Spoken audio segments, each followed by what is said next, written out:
We continue our coverage tonight on Arizona's opioid health emergency. The state is getting a $3.1 million boost to help fight the problem. Across the country, the U.S. Department of Health Services is giving more than $144 million to states. The grants will be used for training first responders to use overdose reversal drugs and improving access to treatment. And a news story from the American Academy of Pediatrics is showing a growing number of kids and teens are addicted to opioids. Researchers saw a 54% jump in ER patients under the age of 21 diagnosed with opioid dependence. Between 2008 and 2013, researchers say the final year of the study looked at more than 130 kids were testing positive for opioid dependency at ER departments each day.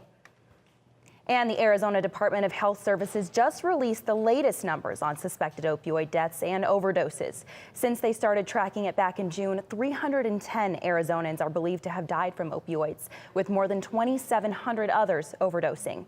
In that same time period, they say nearly 2,000 doses of an opioid reversal drug have been given out. September is National Recovery Month, and opioid abuse is at an all-time high, but addiction can be overcome. Cronkite News reporter Ciara Delgado looks into why it has become such an issue. This past summer, Governor Doug Ducey declared a state of emergency because of the opioid epidemic in our state. Deaths from prescription drug-related overdoses has been on the rise for the past decade. Someone who understands how opioids can become addictive is Austin Eubanks. I was one of the injured survivors of the Columbine shooting that happened April 20th, 1999.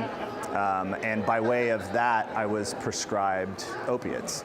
At that point, I had never smoked weed. I had never drank a beer. I was 17 years old. And within a matter of weeks, I was in active addiction without even knowing what was happening. According to the CDC, opioids have killed more than 33,000 people in 2015, which is more than any other year.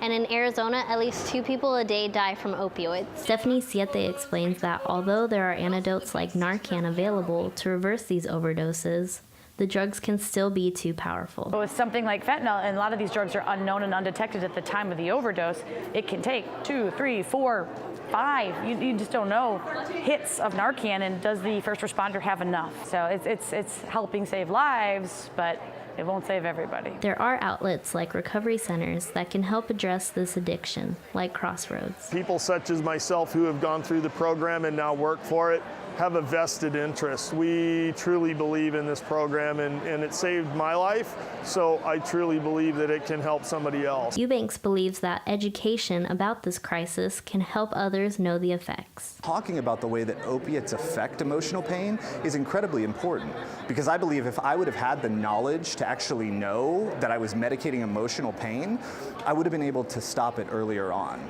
Not dealing with emotional issues can be a trigger for relapse. According to the National Institute on Drug Abuse, the relapse rate for drug addiction is 40 to 60%. In Phoenix, Ciara Delgado, Cronkite News. Cronkite News is dedicated to covering the opioid crisis. Our documentary, Hooked RX From Prescription to Addiction, highlights the problem of painkillers in Arizona. Find resources for getting help online at hookedrx.org.